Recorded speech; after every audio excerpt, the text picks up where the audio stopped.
This guide aims to help people understand what safeguarding adults means and the protection available to those more vulnerable members of our society. Each area has a group of people whose job it is to safeguard vulnerable adults. This group is called a Safeguarding Adults Board and is made up of people from organisations like Adult Social Care, the police and health services. Their job is to protect vulnerable adults from harm or abuse. A vulnerable adult, or adult at risk, is someone aged 18 or over, is eligible for community care services and who cannot protect themselves from harm. So, they might be an older person, somebody with a physical or a learning disability, they might be deaf, blind, or deaf and blind. They might have a drug or alcohol problem, they might have mental health needs, or they might be an unpaid carer. Most vulnerable adults, or adults at risk, live in safe, caring environments. But sadly, that's not always the case. The Safeguarding Adults team's job is to identify and prevent abuse to ensure that everyone can live safe, happy lives, free from harm, whilst making their own choices. Abuse is when someone does or says things that make somebody upset or frightened. Abuse can be in many forms, with some being more easy to spot than others. Sexual abuse could be making somebody do sexual things that they don't want to do, like touching or being made to touch someone else in an inappropriate way. I'm sorry. You looked upset. I'm sorry. Abusers may try to persuade their victims not to tell anyone. Physical abuse is possibly the easiest to recognise. Don't tell anyone! I'll make your life hell! Mean it! Ugh. Punching, hitting or grabbing a person, holding or tying down, or even giving too much medication are all types of physical abuse. You haven't seemed yourself at all recently, Sarah. Is everything all right? Emotional abuse may be shouting at somebody, calling them names, or making fun of their vulnerability. No, I'm not happy at the moment, but yeah, I'm fine. She's fine. She's fine. Are you okay? Okay. Or the person could give you the silent treatment.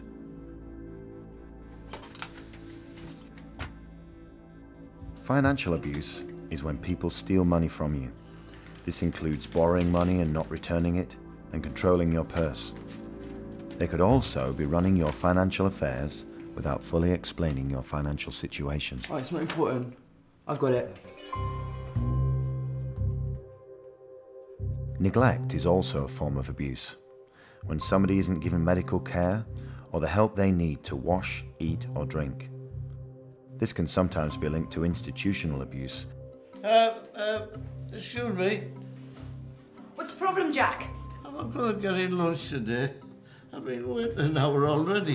You can't have been waiting that long. But you know we're short-staffed, we're 2 staff down. I'll get you as soon as I can, okay? It's not as if you're going to starve, but I'll be back as soon as I can, Jack. Discriminatory abuse is when somebody's being abused because of who they are.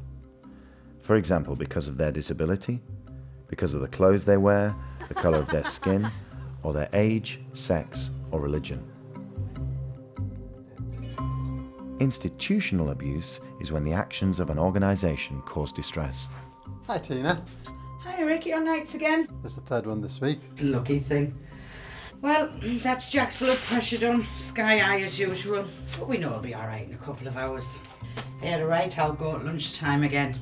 You know, sometimes I think he thinks I'm his personal slave. Have you seen the new rotas that they've put in place? They're an absolute nightmare. If you believe you are being subjected to any abuse, or you suspect somebody you know is, please call your local Safeguarding Adults team and let them know. Hi, is that Adult Social Care? It's about a friend of mine. I believe she's been abused by a carer. Could you tell me what to do? Unless they know it's happening, there's nothing they can do to help. Alerting the team of abuse will cause a Safeguarding Adults alert or referral. A safeguarding alert is, quite simply, an appropriate expression of concern about a vulnerable adult who may be being abused or neglected, and that can come from anywhere. It's vital that we're informed by anybody who has a concern so that we can respond appropriately. The alert triggers and starts a procedure which involves every agency and everybody involved who can and will do their utmost to ensure the safety and well-being of the vulnerable adult. Whenever we hear about a vulnerable adult who may be abused or neglected, we ask ourselves, what do we need to do first to make sure that person is safe now? After that, we get together with people involved in the welfare of the vulnerable adult to decide how we can best investigate the allegation of abuse or neglect and also take further measures to keep the person safe. That's done through a process of meetings and through sensitive work with the vulnerable adult. The needs, the wishes and the thoughts of the vulnerable adult are always at the very centre of the whole process. For cases where it's decided that a safeguarding adults meeting does need to be held, this will be arranged by Adult Social Care. If you're the person who has been abused, you might be invited to join the meeting and will be offered the opportunity to bring a family member, friend or advocate. Every safeguarding adults meeting has a chairperson. They will explain what is going to happen at the meeting and will answer any questions you might have. Thanks very much for coming today. We'll start off with introductions and why we're here. They run the meeting and make sure you understand what is being discussed. You can discuss any concerns with the chairperson before or after the meeting. People who can help you will be invited to the meetings. This could be a social worker, the police, your carer, a doctor or a nurse, a housing officer or an advocate. If you need it, Adult Social Care will provide a fully qualified and registered BSL interpreter of your choice at the meeting. You can say who you want to be at the meetings. If you want someone else to come to the meetings for you, that's fine. There will be an agenda. This is a plan of what will be talked about at the meeting. Would you like to tell us in your own words what has happened to you and how you're feeling about that, please? David, I just don't like him. He's bullying me, and also he's touching me as well, and it's not appropriate. I don't like it, but I can't tell him to stop. I just can't. Everyone at the meeting will listen to you. You can talk about what happened to you. You can say how you feel about it now. You can say what you want to happen next. You can ask if you do not understand what is being said.